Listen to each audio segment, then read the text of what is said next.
Loan নিয়ে কেউ হয় কোটিপতি আর কেউ হয় পথের ফকির। পার্থক্যটা কোথায় জানেন? পার্থক্যটা আপনার কপাল বা ভাগ্যে না, পার্থক্যটা হলো ক্যালকুলেটর আর মাথার ব্যবহারে। আজকের ভিডিওতে আপনি জানতে পারবেন ধনীরা আসলে কিভাবে লোন নিয়ে আরো ধনী হয়, আর আমাদের মতো সাধারণ মানুষ কেন লোন নিয়ে নিঃস্ব হয়ে যায়। লোনের ভেতর লুকিয়ে থাকা এমন কিছু গোপন গল্প বা ফাঁদ আছে যা আপনাকে তিলে তিলে শেষ করে দেবে, অথচ আপনি টেরও পাবেন না। ভিডিওটি শেষ পর্যন্ত দেখুন, কারণ ভিডিওর শেষে লোনের এমন একটা সিক্রেট সেফটি রুল রিভিল করব যেটা জানলে আপনি লোনের বাঘের পিঠে চড়েও নিরাপদে গন্তব্যে পৌঁছাতে পারবেন। আর এই সিক্রেটটা মিস করলে ব্যাংক আপনার পকেটের শেষ টাকাটাও নিয়ে যাবে, তাই সাবধান। ভাই, লোন বা ঋণ জিনিসটা অনেকটা ধারালো ছুরির মতো। এটা দিয়ে একজন ডাক্তার অপারেশন করে মানুষের জীবন বাঁচায়, আবার একজন ডাকাত মানুষের জীবন নেয়। সমস্যা ছুরির না, সমস্যা হলো ওটা কার হাতে আছে আর কিভাবে ব্যবহার হচ্ছে। ধনীরা লোনকে বলে ওপিএম বা আদার পিপলস মানি, মানে অন্যের টাকায় খোদ্দারি। তারা ব্যাংকের টাকায় ব্যবসা করে হাজার কোটি টাকার মালিক হয়, আর আমরা লোন নেই অভাব মেটাতে গিয়ে, আর সেই লোনই আমাদের অভাবের কারণ হয়ে দাঁড়ায়। ব্যাংকের প্রসেসিং ফি, হিডেন চার্জ আর চক্রবৃদ্ধি সুদের মারপ্যাচ, এগুলো কিন্তু আপনাকে লোন দেওয়ার সময় মিষ্টি হেসে কেউ বুঝিয়ে বলবে না। সিগনেচার করার পর যখন টের পাবেন তখন দেরি হয়ে যাবে। আসুন একদম আমাদের আশেপাশের বাস্তব জীবন থেকে একটা উদাহরণ দেই।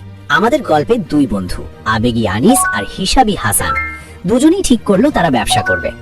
আনিস ভাবলো চাকরি আর ভালো লাগে না, লোন নিয়ে একটা হার্ডওয়্যার আর স্যানিটারির দোকান দেব, মহল্লায় ভাবই আলাদা হবে। সে ব্যাংক থেকে 10 লাখ টাকার একটা লোন নিল, সুদের হার 10%, মেয়াদ 5 বছর। টাকা হাতে পেয়ে আনিস ভাবলো দোকানটা এমন চাকচিক্যময় করতে হবে যেন কাস্টমার দূর থেকে দেখেই দৌড়ে চলে আসে। সে 10 লাখ টাকার মধ্যে 4 লাখ টাকা খরচ করলো দোকানের ডেকোরেশন, ফল সিলিং, দামি লাইট আর নিজের বসার জন্য একটা রাজকীয় চেয়ার কিনতে। আনিসের চিন্তা ছিল পাশের দোকানের মজনু ভাই কি ভাববে, আত্মীয় স্বজন এসে যদি দেখে সাধারণ দোকান তাহলে তো ইজ্জত থাকবে না। এই লোকে কি বলবে, এই রোগটাই আনিসকে শেষ করে দিল। বাকি 6 লাখ টাকার মাল তুললো। অন্যদিকে হাসানও 10 লাখ টাকা লোন নিল, কিন্তু হাসান কোনো দামি ডেকোরেশন করলো না। সে বলল দোকান সুন্দর দিয়ে কি ধুয়ে পানি খাবো, আমার দরকার মাল। সে সাধারণ র‍্যাক বানিয়ে 8 লাখ টাকার মাল বা ইনভেন্টরি কিনলো। তাছাড়া বেশি মাল কেনার কারণে হাসান মহাজনের কাছ থেকে পাইকারি দরে ডিসকাউন্টও পেল, মানে লোন নেওয়ার শুরুতেই সে লাভের খাতায় নাম লেখালো। ব্যবসার নিয়মই হলো কেনায় লাভ করতে না পারলে বেচায় লাভ করা কঠিন। আর বাকি 2 লাখ টাকা সে ব্যাংকের আলাদা একটা অ্যাকাউন্টে রেখে দিল, ব্যাকআপ বা ইমার্জেন্সি ফান্ড হিসেবে। এবার খাতা কলমের নিষ্ঠুর হিসাবটা দেখুন, যেটা আনিস লোন নেওয়ার আগে করেনি। 10 লাখ টাকার লোন 10% সুদে 5 বছরের জন্য নিলে প্রতি মাসে ব্যাংকে কিস্তি বা ইএমআই দিতে হবে প্রায় 21,250 টাকা। অর্থাৎ ব্যবসা হোক বা না হোক, মাসের 1 তারিখে ব্যাংকের টেবিলে 21,250 টাকা আপনাকে রাখতেই হবে। ব্যবসা শুরুর 3 মাস পর আনিসের দোকান দেখতে সুন্দর, কিন্তু তার কাছে মালের ভ্যারাইটি কম। কাস্টমার এসে মাল না পেয়ে ফিরে যায়। হার্ডওয়্যার ব্যবসায় লাভ যদি 10 থেকে 15% হয়, তাহলে 21,250 টাকা কিস্তি শোধ করতে আনিসকে মাসে অন্তত 2 লাখ টাকার বেশি সেল করতে হবে। এর সাথে আছে দোকান ভাড়া 10,000, বিদ্যুৎ বিল 2,000, কর্মচারীর বেতন। সব মিলিয়ে মাসে তাকে অন্তত 3 থেকে 4 লাখ টাকার মাল বিক্রি করতে হবে শুধু টিকে থাকার জন্য। নতুন ব্যবসায় এত সেল কি এত সোজা? চিন্তা করুন, একে তো নতুন ব্যবসা, উপরে জিনিসপত্রের দাম বাড়ার কারণে মানুষের হাতে টাকা কম। এই অবস্থায় মাসে ফিক্সড খরচ বের করা যে কতটা মানসিক যন্ত্রণার, সেটা যার ঘাড়ে কিস্তি আছে শুধু সেই বোঝে। আনিস এখন কি করবে? মাস শেষে কিস্তির টাকা নেই, ব্যাংকের অফিসার ফোন দিচ্ছে।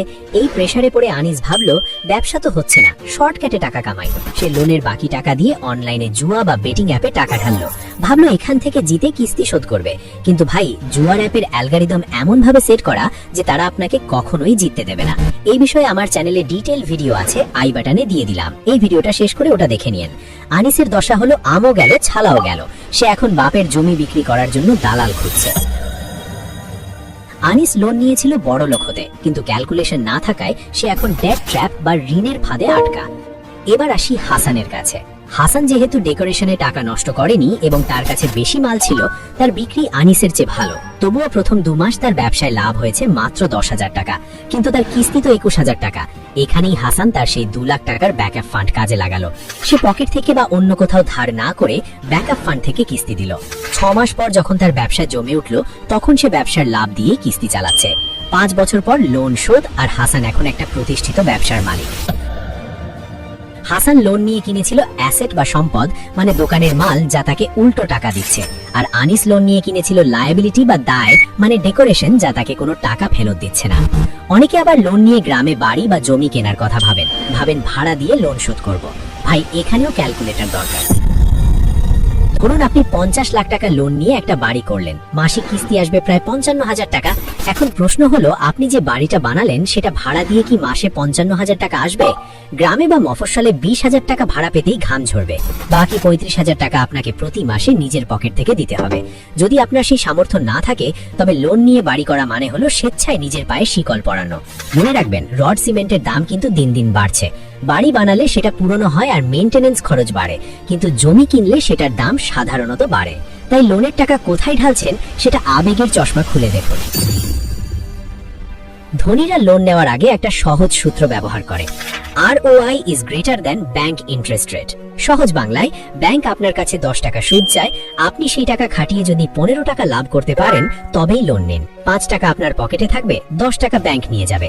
আর যদি আপনি টাকা খাটিয়ে 8 টাকা আয় করেন, তবে লোন নেওয়া মানে নিজের পায়ে কুড়াল মারা।